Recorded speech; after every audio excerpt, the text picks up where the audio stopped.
Okay, so base sa nakausap namin sa one of the employee of this institution, nag-on daw tong aircon na to pero hindi daw lumalamig. It's like something is wrong. So pumunta tayo sa outdoor. Inon natin, then pumunta tayo sa kanyang outdoor to check kung bakit siya hindi lumalamig. Okay, good morning mga karakul. So nandito tayo ngayon sa LTO, somewhere in Manila. So yung aircon nila is Matrix. Ayan. Ang nangyayari dito sa aircon na to, namamatay sindi. So unang suspect natin kasi namamatay sindi, malamang yung sa Freon. So kaya tayo nagkabit ng gauge. Naantay na lang muna natin na tumakbo ulit kasi nga kailangan nating malaman kung bakit ito namamatay sindi. Matrix to na super inverter daw. Hindi natin alam mga karakul kung yan ba talaga ang ano niyan, problema sa Freon. So kailangan nating lagyan ng gauge para malaman natin. Wala kasing error tong aircon na to. So dito muna tayo mag-base sa kanyang Freon. So ayan na siya mga kamaster, tumakbo na.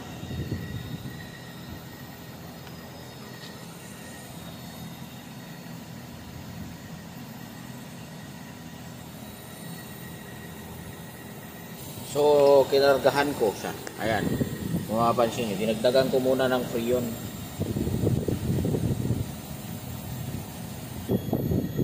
So dinagdagan muna natin ito ng Freon. Tapos pangalawang on na niya kasi to. Ang nangyayari, yan, didiretso muna siya sa 40.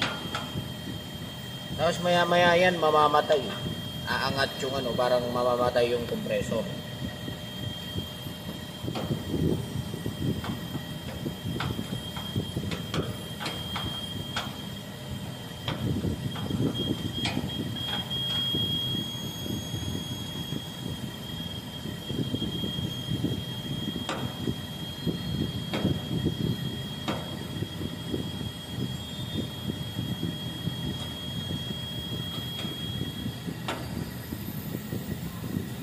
So ayan, namatay na siya.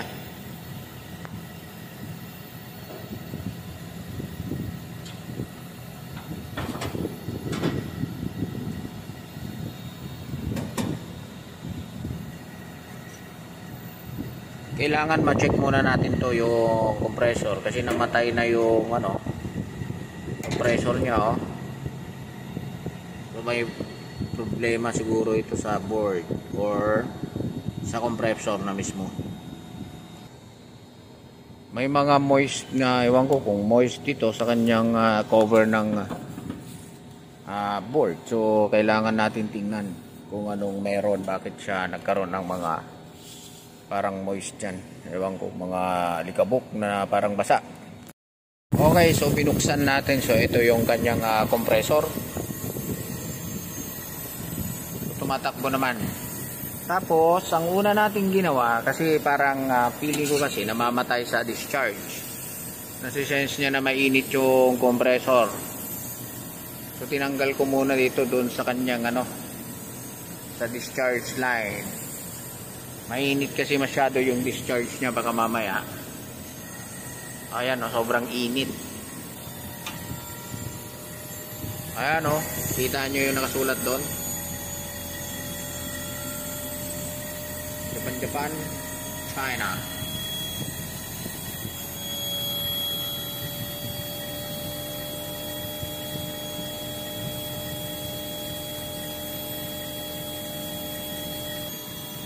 So ayan na nga mga karakul. Nakita nyo, ay nako, tumakbo na. Tumakbo, observe na lang natin kung tatagal. Kasi tinanggal muna natin yung discharge sensor. Masyadong mainit kanina eh.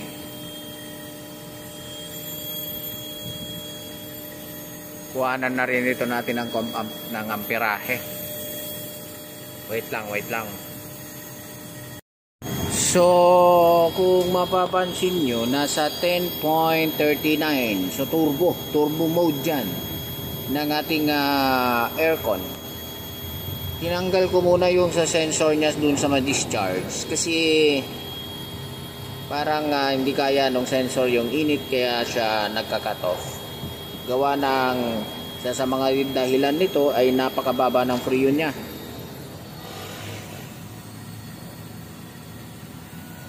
So 40 lang na dapat siya, na nasa 140. Napakalaki ng nawalang freon nito.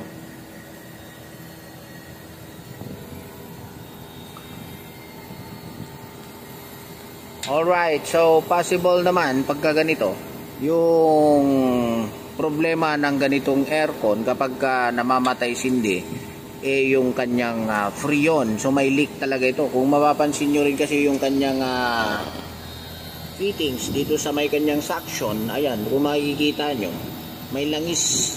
So dyan ang possible na naging problema nito, kaya siya nagkaroon ng langis. May leak yan dyan sa portion na yan. Ayan, yan yung fittings na yan. So tumakbo na siya. So ginawa nating binaypass muna or tinanggal natin yung discharge sa kanyang, yung discharge sensor sa kanyang discharge line. So nangyari, kaya siya namamatay, gawa ng kulang sa freon. So alam na, kung sakaling ganyan ang may encounter nyo sa mga speed type, sigurado ang kanyang problema ay sa kanyang freon. Kasi nga, kaya umiinit yung kanyang discharge ng ganon kainit kasi kulang na sa karga. Wala na siyang freon. Sa ngayon ay nasa 30 na lang. Tingnan natin. So ayan siya mga karakul. Nasa 30 na lang ang laman ng aircon na to. Tapos nakita natin may leak doon sa kanyang suction. Ayun. So 10.6 for the 3-tonner in turbo mode. Kaya siya naka turbo mode, gawa nga ng kulang sa freon ito.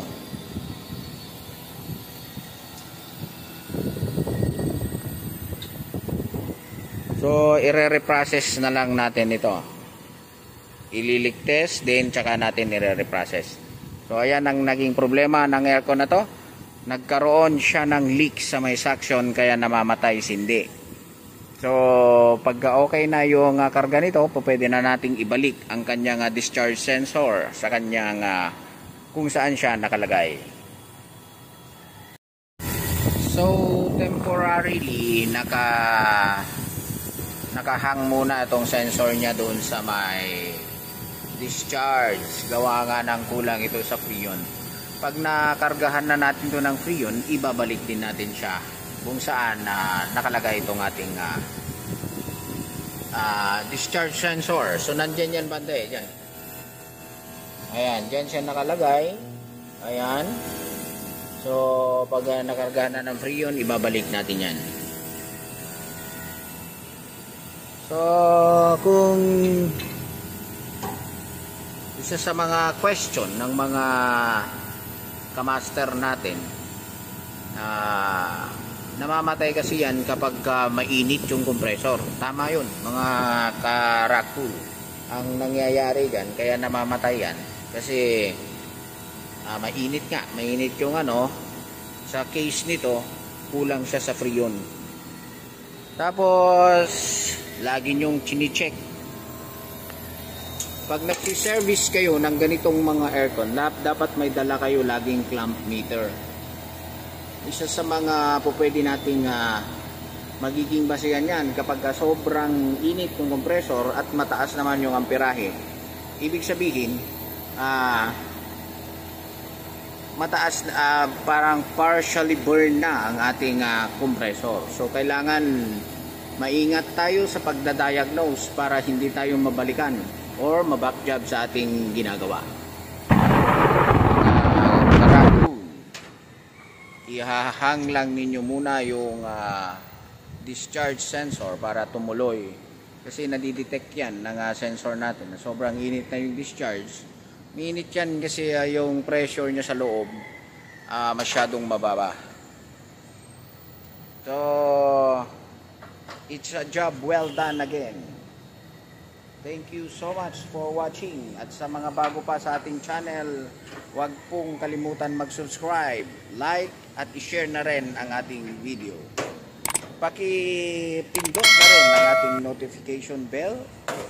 Click all para ma-notify kayo sa mga susunod pa nating mga videos. Hasta la vista.